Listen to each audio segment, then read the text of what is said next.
If you guys have, watched all these videos and been following me this week, you know that this has been a crazy week for me. On Monday night, I found out that one of my students was shot. I did get to visit him in the hospital on Tuesday, and he's doing great. On Tuesday night, I was basically paralyzed on the floor right there for 7 hours. I was stuck on the floor. I got up in the morning. I moved only to go to the bathroom, and then I went to the couch. And then later that day, when my babysitter got here, I went to the emergency room, got a shot. I have a whole bunch of medicine that they gave me. I have like a lumbar strain. That was yesterday.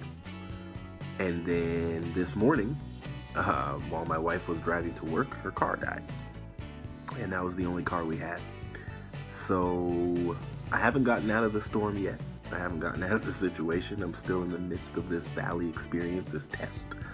And it's hard in these times to know what to do. It's hard.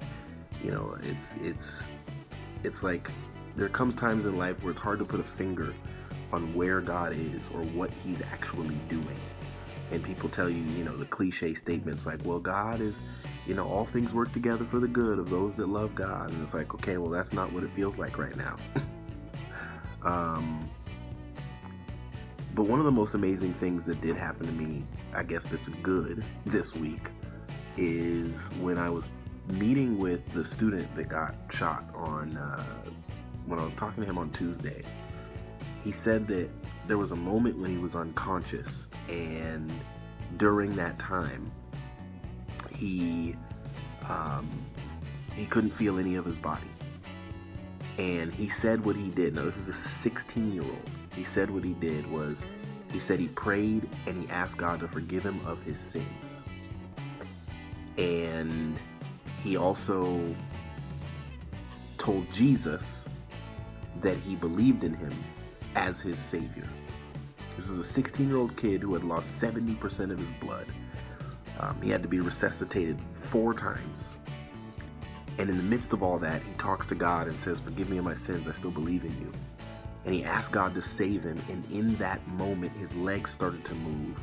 And he said he opened his eyes a little, and he saw his mom, and then he was out for the rest of the night until the morning. They operated on him. But he said he knew when he woke up, because he asked God to save him, he knew he was going to be okay. In verse 16 of Luke, chapter 5, it says that Jesus went to a private place, to a solitude place, to a lonely place to pray by himself. And I feel like that's what I need right now. My wife went to bed. It's just been a rough day, rough week for us.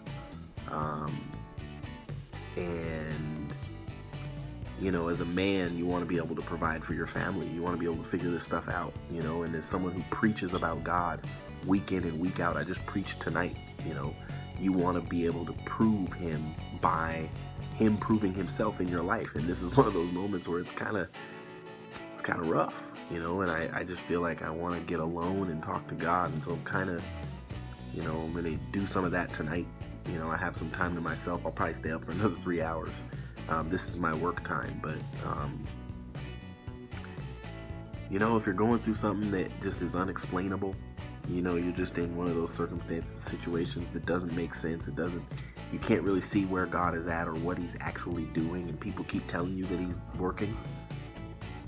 Just find a place, get by yourself and pray. Just talk to God. Tell him what you want. And be specific. I'll see you guys tomorrow for Luke chapter 6. Peace out.